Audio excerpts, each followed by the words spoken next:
time to confront a major threat to our global environment. Cows. Yep. Turns out that worldwide, livestock are a major contributor to greenhouse gas pollution, right up there with cars, planes, and trains.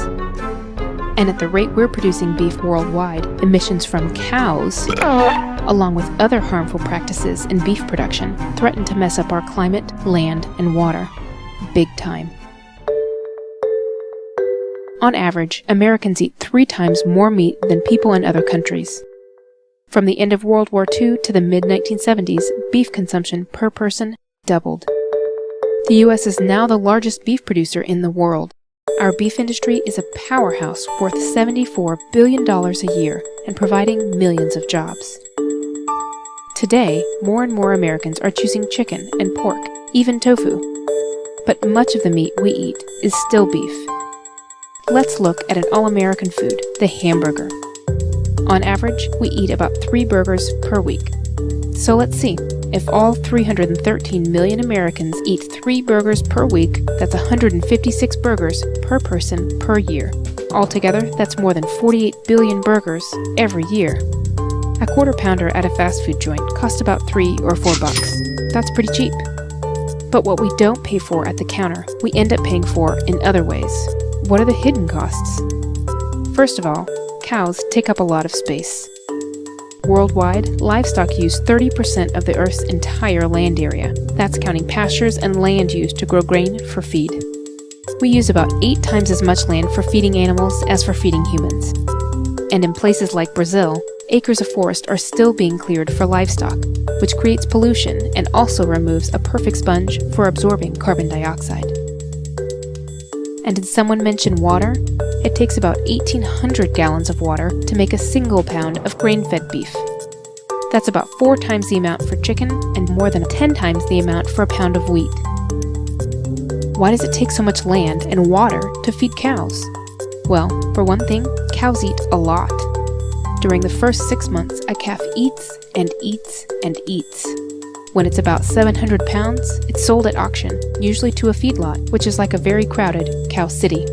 At the feedlot, the cow continues to eat and eat and eat.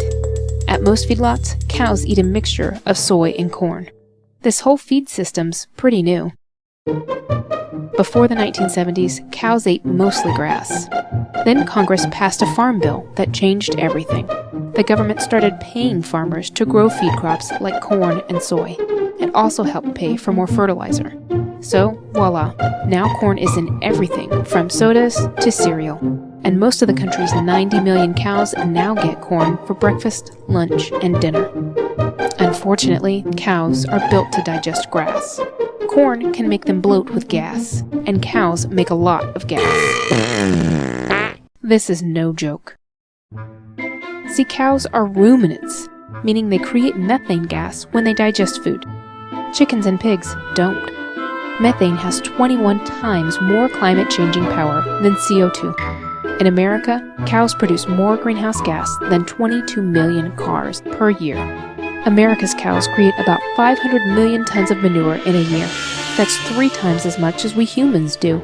Cow manure also creates nitrous oxide, which has 300 times the global warming effect of CO2.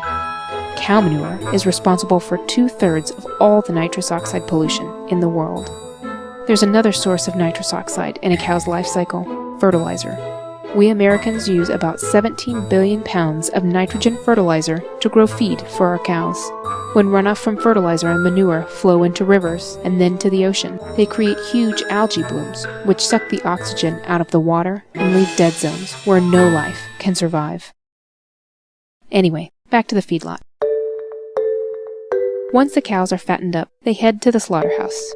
Slaughterhouses create about 30 million pounds of contaminants a year, mainly nitrates and ammonia used to disinfect meat. From the slaughterhouse, the beef is shipped to big processing centers where California beef is mixed with Texas beef and Colorado beef. One burger patty can contain the DNA of more than 1,000 cows. That means a single case of E. coli could easily spread to thousands of burgers. Trucking all that beef around creates pollution too. This isn't an exact science, and the numbers vary depending on how the cows were raised. but a single quarter pounder clocks in at about 6.5 pounds of greenhouse gases. That might not sound like much, but with Americans eating 3 burgers per week, that's more than 158 million tons of greenhouse gases per year, about the same amount as 34 coal-fired power plants. It's not the cow's fault. It's the system we've created to mass-produce beef that's the problem. Too many burgers take a toll on the environment. They can take a toll on your body, too. This is the recommended daily diet. And this is how most Americans actually eat. We eat too much meat, grains, fat, and sugar, and not enough fruits and vegetables. Many studies show that eating too much red meat can lead to heart disease, high blood pressure, and even diabetes. The hidden costs add up. One research group figured the cost just in greenhouse gases, water for growing cattle feed, and healthcare at about $1.51 for every burger. Multiply that by the 48 billion burgers Americans eat every year, and that's more than $72 billion. We don't pay for it at the store or at the fast food joint, but we pay for it in other ways. So what can we do?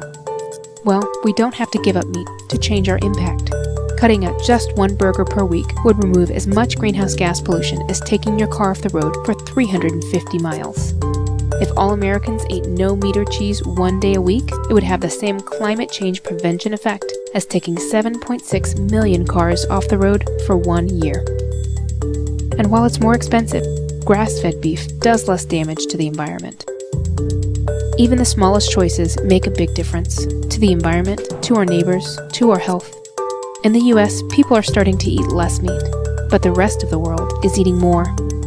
Just imagine, what if all 1.3 billion people in China ate 3 burgers a week, like we do? Could our planet keep up?